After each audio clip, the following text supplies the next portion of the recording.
अरे राम है साला निकलते नहीं खेरे रे। अरे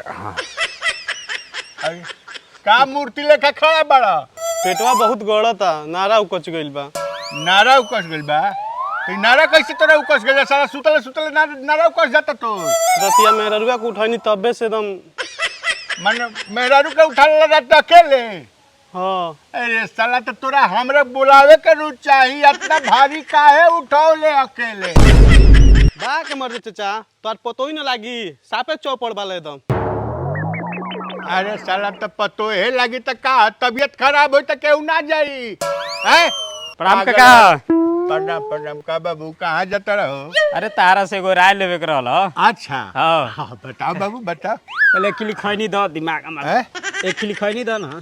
ये राय ले कर ला।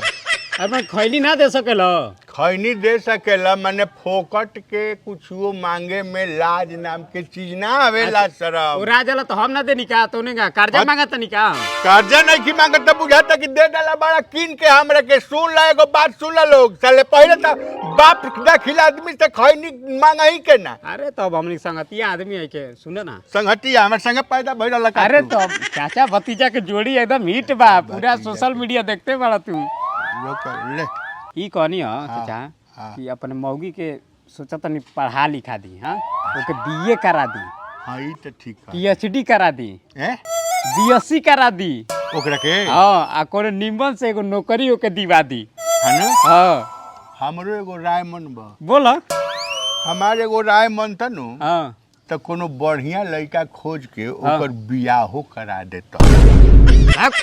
गजब आदमी बड़ा मर देता नहीं पतो ही के बारे में ऐसे नहीं असद बोलत रह तू। पतो ही के बारे में साले अपना बारे में नहीं खा सोचत है। बेरोजगार साला अपने साला बैठ के खाई। बेरोजगार हम बानी, उ नौकरी करी तब ने फुटानी पे घूमल जाई नहीं तो गजब आदमी बड़ा मर अरे दे। लेखा साले तो जा ना जा करवाओ। साला कुकुर कहीं का पीएचडी करवा दी, बीएससी करवा दी, बीए करवा दी। अपने अपने खोखा रही बैठ के खाली हुरी। खैनी बताओ बर्बाद करवा दे साला निकलवा के।